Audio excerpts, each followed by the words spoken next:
They told me I was one of the most powerful, and I believed them. Before I say another word, I need you to understand something. What I am about to tell you is not a story I invented. It is not metaphor. It is not exaggeration.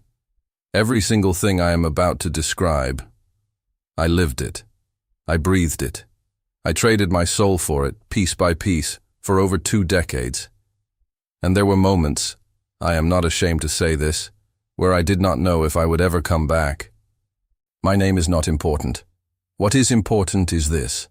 For 23 years, I was a practitioner of Islamic sorcery, what some call sihr. I worked in the dark. I was consulted by politicians, by business owners, by desperate mothers and jealous husbands. I had clients who flew in from 3 countries away just to sit in front of me. I had power, real, terrifying, undeniable power.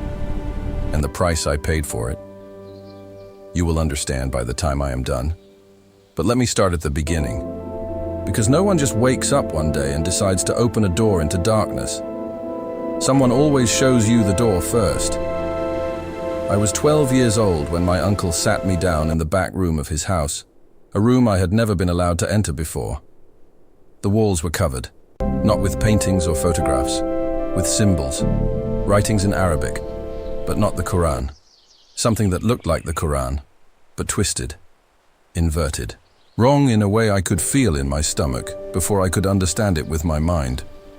There were jars on the shelves, things inside them I will not describe tonight.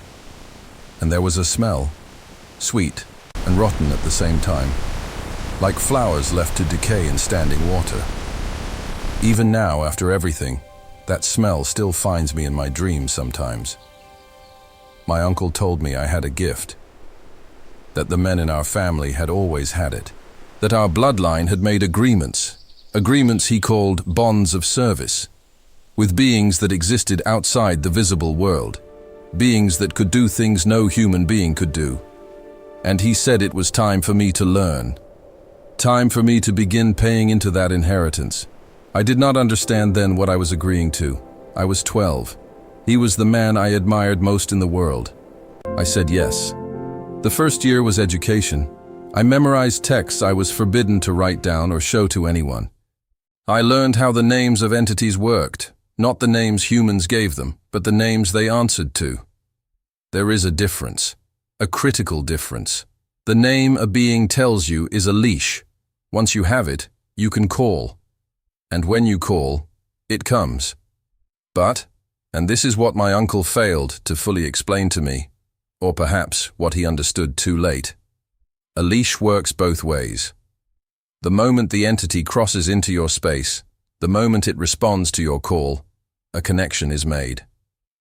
And that connection does not disappear when the ritual ends. Think of it like this. Imagine you open a door in your house. You call someone inside. They come in, you do business, they leave. But they never give the door back. From that moment forward, that door is always slightly open, always, day and night, waking and sleeping. And things can come through a slightly open door without you calling them at all. By the time I was 15, I had opened many doors. I first saw the spirit world, not during a ritual. That is what surprised me. I had expected it would happen during one of the ceremonies, surrounded by incense and recitation, fully prepared. Instead, it happened on an ordinary Tuesday afternoon while I was walking home from school. I stopped walking. I did not choose to stop. My body simply would not move forward. And then the world changed. The street was still there, the buildings, the people. But behind all of it, like a second image laid over the first, like looking at something through a scratched and dirty glass, there was another layer. And in that layer, there were things moving. Shapes I did not have words for. Not human, not animal. Some of them enormous.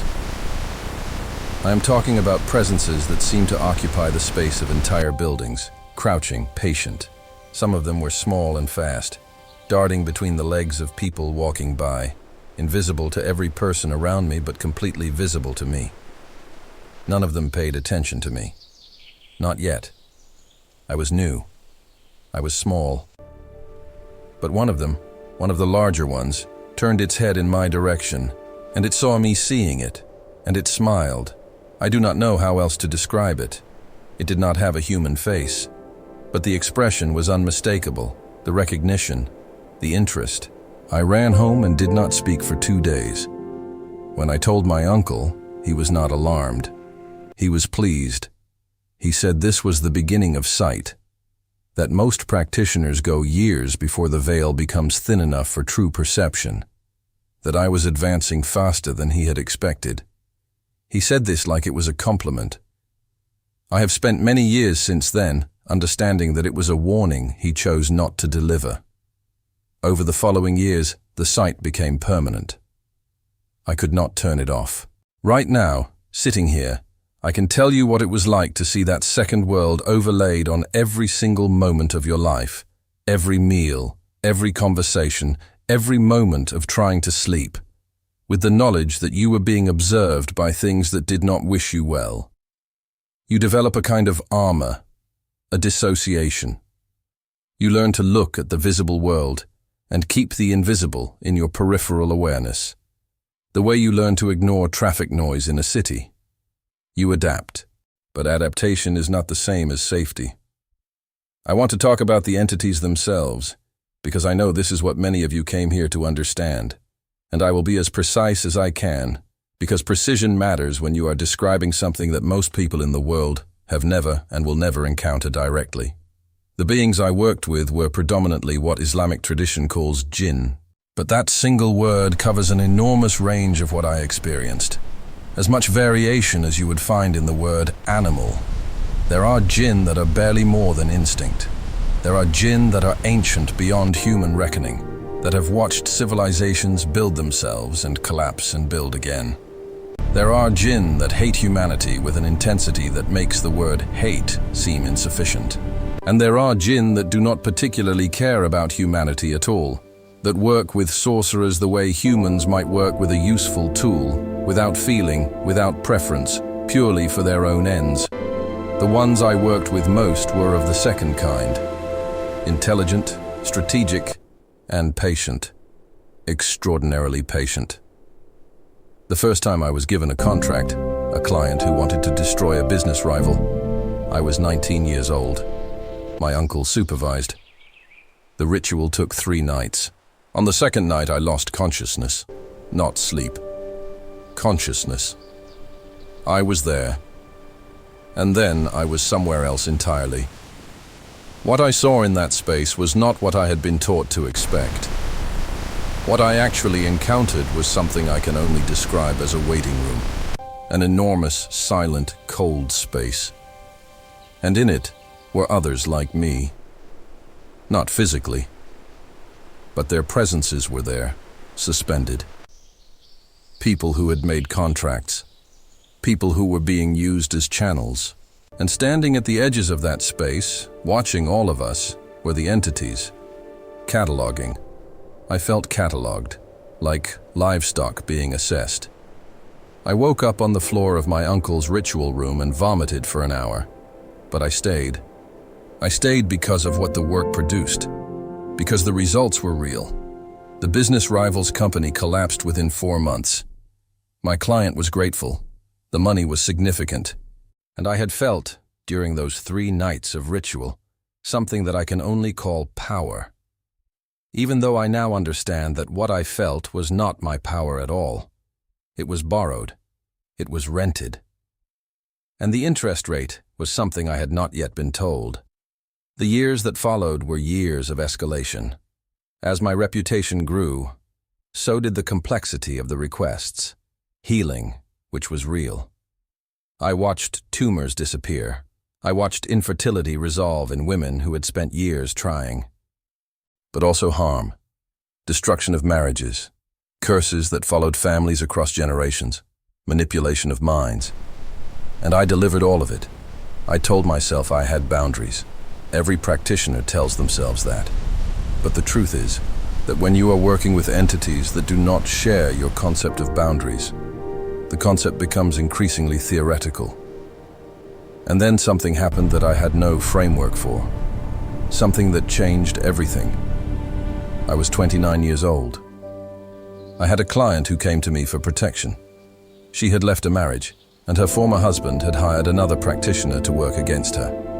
Counter-sorcery. I agreed. I began the assessment ritual to understand what had been done and what entities were assigned to the attack. And I found something I had never encountered before. Wherever the attacking entities attempted to establish their contact points, the pathways they used to do their work, they were being blocked. Not by another sorcerer's work, not by any jinn I recognized, by something else entirely, something that did not belong to the system I knew, something that the entities assigned against her were genuinely afraid of. What I perceived in that ritual space surrounding this woman, this protection that was not sourced from anything within the jinn world, felt like light.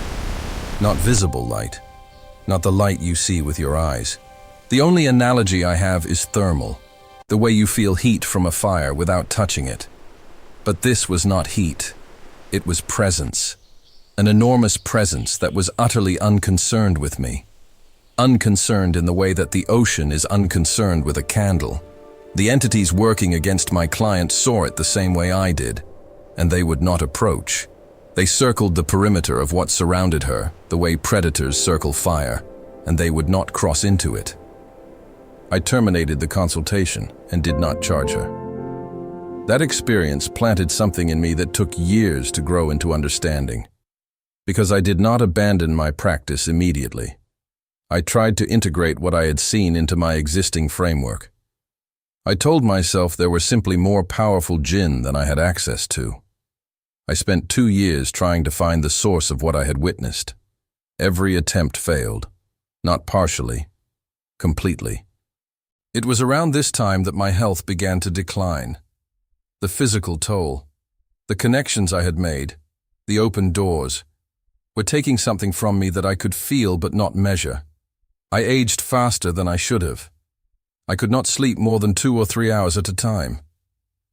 There were nights when I could not enter certain rooms in my own home because the presence in them was too intense, too hostile, despite the fact that I was supposedly in command of these things. That is perhaps the greatest lie of the practice, the idea of command. Command implies you are in control. You are never in control. You are in negotiation, constant, exhausting, increasingly unequal negotiation.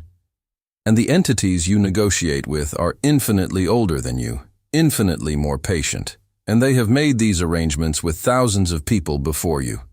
They know exactly how the negotiation ends. You do not. I was 34 years old when I made my final attempt to re-establish dominance over what I had allowed into my life. My uncle had died 3 years earlier, not peacefully, and without his guidance, I had been improvising. I gathered everything I had, every text, every tool, every connection built over 22 years of practice. I performed what was, by any measure of the tradition I had inherited, a ceremony of binding and restructuring. The intention was to close the most dangerous of the doors I had opened. It went wrong in a way I cannot fully describe with language. I will say only this. When you are inside that space, the space that opens during ritual, and the entities that have been patient for 22 years decide that the patience is over, you understand in an instant how alone you are. Every tool, every name, every ritual I had memorized and perfected over 2 decades, nothing, less than nothing. I was looking at something that had been using me the way you use a key, to open what it needed opened. And now that the door was sufficiently open, the key was no longer necessary. I cannot account for the hours that followed. I have fragments, cold, sounds I will not reproduce here. A sense of pressure from all directions that is not physical but that feels more real than anything physical. And a voice, not a sound, but something that arrived as meaning rather than noise, that told me exactly what my situation was. Accurately, entirely accurately. In that moment, in that space, in that pressure, with that cold and those sounds, and the complete failure of everything I had ever learned, I said a name I had not spoken since childhood. I said it without thinking, without ritual, without preparation of any kind. I said it the way you cry out when you are falling, without calculation, without theology, without framework. Just the name, just the appeal of something small and terrified to something vast and, I did not know this yet, something that actually cared. The response was not dramatic. What I experienced was quieter than that. It was cessation. The pressure ceased. The cold withdrew. The sound stopped. And into the silence came something I can only describe as the opposite of what had been in the room. Not warmth in temperature, not light in vision, but a quality that I now think of as regard, as being seen. Not catalogued, the way the entities had catalogued me. Actually seen. The difference between a scientist examining a specimen and a parent looking at a child. I sat in that room for a very long time. When I finally stood up, I walked to everything I had accumulated over 22 years and I destroyed it. Not in ritual, not following protocol, just fire and time. I burned all of it. Then I left. I told no one where I was going. I had no plan. I had, for the first time since I was 12 years old, no framework at all. And I want to tell you something about that state, because this may be the most important thing I say tonight. It was the first time in 22 years that I felt genuinely free. What followed was not simple. The open doors do not close overnight just because you have stopped maintaining them. The connections do not simply sever because you have decided they should. I had months of what I can only call withdrawal, physical and otherwise. Periods where the things I could perceive were objecting, loudly, to the renegotiation. I sought help. From religious scholars. From people who specialized in exactly this kind of situation. It took time. More time than I want to say. But each month the doors became a little more closed. Each month the site became a little more manageable. A little more under my direction, rather than simply available to everything that wanted to use it. I have been completely out of practice for several years now. Not reduced, not redirected, stopped. Entirely. Because one of the most important things I came to understand is that the framework itself is the problem. Not just the harmful applications of it. The entire architecture of working with entities through these methods is, at its foundation, a transaction in which you are not the one with the real power. You are never the one with the real power, and anyone who tells you otherwise is either deceived or deceiving you. The world you cannot see is real. I promise you that. The question is not whether it exists. The question is what you do with that knowledge. To the skeptics, I do not need you to believe me. What I experienced was real, regardless of your belief. To those who recognize what I am describing, be careful, be very careful. The entities that inhabit that world are not your allies. They are not your servants, regardless of how long they behave as though they are. And the cost of genuine participation is something that does not present itself fully until it is very nearly too late. To those currently in practice, or considering entering, the thing I encountered that night surrounding that woman, the presence the entities would not approach, the protection that did not come from anything within the jinn world, that was more powerful than anything I encountered in 2 decades of working with what I had believed was power. That matters. I did not know then what it was. I have spent years since then coming to understand it better, and the direction it has taken me has not led into another transaction. Not another negotiation with beings that will ultimately discard me when I am no longer useful. It has led me somewhere that feels, for the first time in my adult life, like actual ground beneath my feet. 23 years of my life were consumed by something I was told was power, and that turned out to be the most elaborate and patient trap I have ever encountered. If one person hears this and chooses a different door, any different door, then the years it took me to be able to speak about this were not entirely wasted. Be careful what you open, because not everything that knocks is worth letting in.